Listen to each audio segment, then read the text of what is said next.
युगदेखि युग रिलिज हुँदाखेरि नि त्यति बेला सिनेमाको टिकटको दाम कति थियो आज यो अहिलेको टाइममा दुईटा टिकट बराबर पर्दो रहेछ क्या अहिलेको टाइममा के पुस्तकको मूल्य होइन त्यति बेला युगदेखि युगको टिकट दर चाहिँ कति थियो त्यति बेला युगदेखि युग काका मेला लाग्छ कि बालकुनीको टिकट मुस्किलले 10-12 रुपियाँ होइन 10-12 रुपियाँ होला मैले 35 रुपियाँ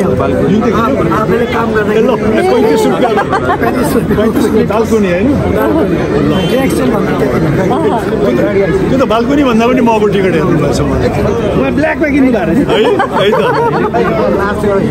कति प्रति निकालेको आज यो जानकारी दिएन क्या पुस्तक कति प्रति निकालेको प्रति त अहिले मलाई पनि थाहा भएन तर आवश्यक अनुसार चाहिँ यसको छापिँदै जान्छ यो सिनेरियो हेर्दाखेरि लगभग यो फिल्म जति हिट भएको थियो त्योभन्दा दोबर हिट होला जस्तो लाग्यो क्या यहाँ आज उपस्थित अधिकांश 80%ले पुस्तक किनेको देख्छौँ क्या हामीले थ्याङ्क यू सो मच किनकि यसमा मैले भने नि खालि सिनेमाको कुराहरू मेरो बाल्यकाल परिवारको कुराहरू मात्रै नभएर विचारहरू पनि छ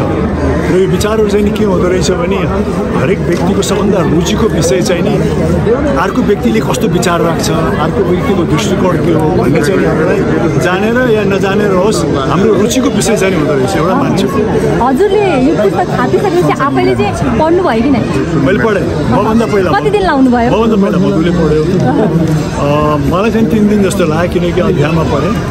त्यो ट्राभल पनि गरिरहेको थिएँ र पढिसकेपछि सबभन्दा नौलो अनुभव चाहिँ के हुँदो रहेछ भने आफ्नै पुस्तक पढिसकेपछि आफ्नो जीवनलाई नै एकदम क्रमशः फर्केर हेरेको होइन र क्रमबद्ध रूपमा चाहिँ आफ्नो जीवन मजालेको अगाडि बढेको कुन अध्यायमा चाहिँ बेसी अड्किनु भयो हजुर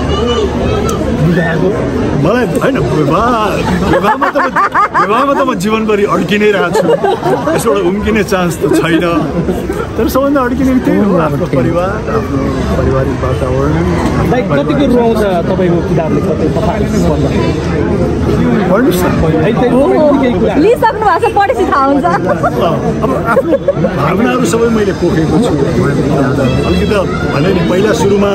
भावना पोख्दाखेरि अलिकति सङ्कुचित पनि थिएन म असाध्यै व्यक्तिगत मान्छे हो क्या आफ्नो भावना त्यतिकै कतिपय कुरा आफ्नो बह अरूलाई नकह भन्छन् त्यो फिल भयो कुनै कुनै होइन फेरि म त्यही किसिमको व्यक्ति म आजीवन मेरो पेसामा पनि मेरो सहकर्मीहरूसँग एकदम खुलेर आफ्नो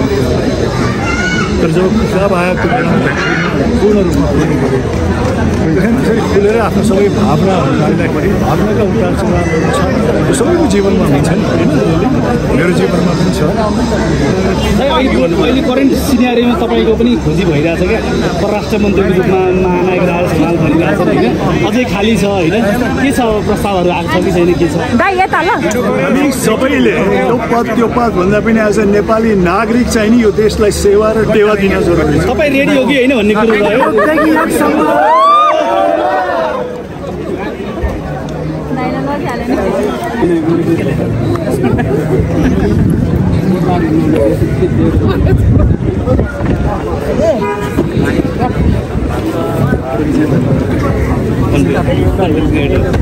नमस्कार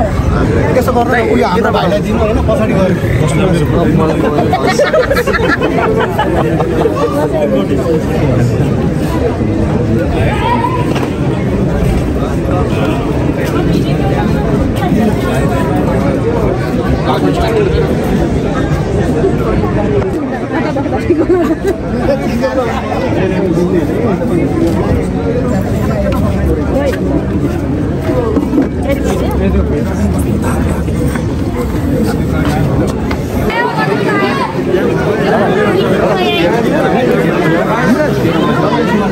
बस्दै गऱ्यो भने चाहिँ फोटो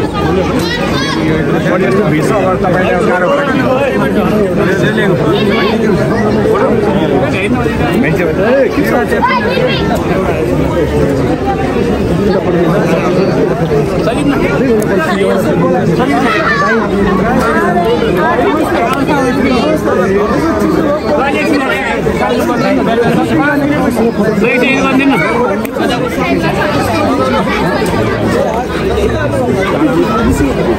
भएन भने